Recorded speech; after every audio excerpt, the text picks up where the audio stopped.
పశ్చిమ గోదావరి జిల్లా ఆచంట నియోజకవర్గంలోని వాసవి పెనుగొండ ప్రాథమిక వ్యవసాయ సహకార సంఘంలో రైతులకు ఎరువుల విక్రయాలకు ఎమ్మెల్యే పితాని సత్యనారాయణ శ్రీకారం చుట్టారు. దాదాపు 50 ఏళ్లుగా ఎదురు చూస్తున్న రైతులు ఈ సేవ కూటమి ప్రభుత్వం అధికారంలోకి వచ్చిన తర్వాత ప్రారంభించిందని ఎమ్మెల్యే పితాని తెలిపారు. రాష్ట్రంలో ఎక్కడా లేని విధంగా రైతులకు ఎరువుల కొరత లేదని, 45 కిలోల యూరియా బస్తాను 266కే రైతులకు అందిస్తున్నామని ఎమ్మెల్యే స్పష్టం చేశారు.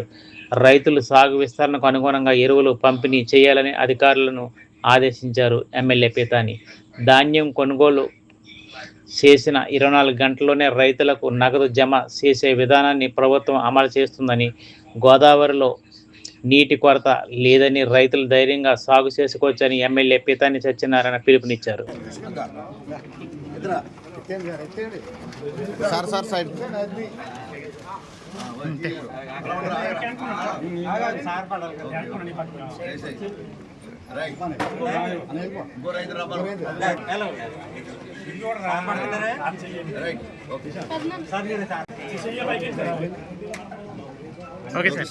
కూటమి ప్రభుత్వంలో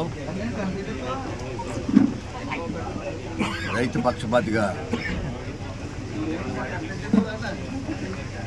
సాగునీరు ఇవ్వటంలో కానీ, సాగునీటితో పాటు ఉపాధి హామీ పనులు, సీజనల్ క్రాప్ హార్వెస్టింగ్లో కానీ, ప్లాంటేషన్ టైంలో కానీ ఉపాధి హామీ పథకాల్లో ప్రభుత్వం ఈనాడు ఎన్డీఏ కూటమి ప్రభుత్వం కొన్ని నిర్ణయాలు చేసి వ్యవసాయదారుడికి వెసులుబాటు కల్పించిన విషయాన్ని కూడా ఒక మంచి నిర్ణయాన్ని అభినందిస్తున్నా. ఈనాడు ఎరువులు అందట్లేదని, ఎరువులు కొరతని మాట్లాడే ప్రతిపక్ష పార్టీ అంటే చెప్తాను. ఎప్పుడు కూడా ఈరోజు ప్రభుత్వంలో ఎరువులు కొరత అనేది లేదు అనే మాట స్పష్టంగా చెప్తాము. ఎక్కడన్నా కొరత వస్తే గ్యాప్ అంతే, లేని ఎరువులు లేవనే మాట అసత్యం, సత్యానికి దూరంగా ఉన్నాయనే మాట చెప్తాం.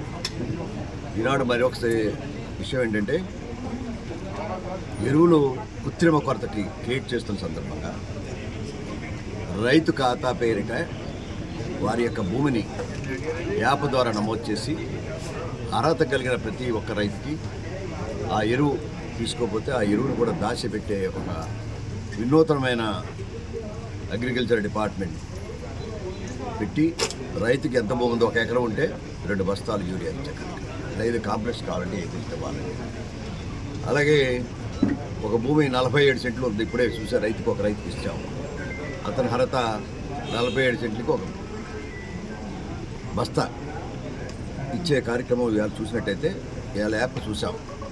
యాప్ ఉంది, రైతులకు ఏ రకంగా ఇస్తున్నాం అనే మాట చెప్తున్నప్పుడు కూడా ఇవాళ ప్రత్యక్షంగా చూసి దాంట్లో రైతులకు ఇబ్బంది లేని రకంగా వారి అర్హత కలిగితే వారు ఎక్కడ పట్టుకెళ్ళకపోతే వారికి ఇచ్చే కార్యక్రమాలు ప్రభుత్వం అధికారులను ఆదేశించింది అగ్రికల్చర్ డిపార్ట్మెంటు. దానికి సంబంధించిన ఎరువుని ఫెర్టిలైజర్స్ పంపిణీ కార్యక్రమాలు కూడా చేస్తాం. ఈనాడు పెనుగొండ వ్యవసాయ పరపతి బ్యాంక్ సంబంధించిన ఒక కార్యక్రమం, ఈ సొసైటీ స్థాపించి సుమారు 50 సంవత్సరాలు పెట్టింది. ఇంతవరకు ఎరువులు కానీ పురుగు మందులు కానీ సరఫరా చేసిన దాఖలాలు లేవు. ఎన్డీఏ కూటమి అధికారం వచ్చిన తర్వాత కొత్త పాతవర్గం వచ్చి పాలకవర్గం రైతులకు అందుబాటు విధంగా కోఆపరేటివ్ సొసైటీ ఎరువులు పంపిణీ కార్యక్రమం ఈరోజు 50 సంవత్సరాల తర్వాత ప్రారంభించిన ఈ సందర్భంగా పాలకవర్గ అధ్యక్షులు, పాలకవర్గ సభ్యులందరూ కూడా ఉదయపూర్వకంగా అధికార ప్లాంటేషన్ జరుగుతూ ఉంది.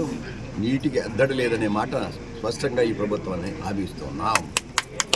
రైతులు ఇమీడియట్గా ఉడుపులు ఓడ్చండి, ఎవరైతే ఆకుమళ్ళు వేసుకున్నారో వారు సిద్ధమైన సందర్భంగా నీటి ఎద్దడి లేదు అనే మాట చెప్తూ ఈ కార్యక్రమంలో ప్రత్యేకంగా రైతు పక్షపాతి ప్రభుత్వంగా ఈనాడు చంద్రబాబు నాయుడు ముఖ్యమంత్రిగా, ఉప ముఖ్యమంత్రి పవన్ కళ్యాణ్ గారు, ఇవాళ భారతీయ జనతా పార్టీ 3 పార్టీలు కలిసి ఈ రాష్ట్రంలో అభివృద్ధి, సంక్షేమం రెండు కళ్ళుగా నడుపుతుంది. ఎవరు చూసినా సరే పేదవాడి పక్షాన ఉన్నారనే మాట ఎవరు చెప్పినప్పుడు కూడా రైతు పక్షపాతిగా ఉన్నామనే మాట కూడా చెప్తాను. అభివృద్ధి ఈనాడు కళ్ళు కనబడే విధంగా చేస్తున్నప్పుడు కూడా ఒక ప్రతిపక్ష పార్టీ ఒక దుర్మార్గమైన ఆలోచనతోటి ఏం చేసినా చేయలేదని చిన్న కులాల మధ్యలో మతాల మధ్యలో శిత్యాసలు శిస్తులు పెట్టి పబ్బం గడుపుకోవాలనే విషయాన్ని తీవ్రంగా ఖండిస్తున్నాను అనే మాట చెప్తా ఉన్నాను. ఇటువంటి దుర్మార్గమైన ప్రతిపక్ష పార్టీ ఏ రాష్ట్రంలో ఉండడానికి వెళ్ళేది, ఈ రాష్ట్రంలో కాదు ఏ రాష్ట్రంలో కూడా ఉండడానికి వెళ్ళలేదు.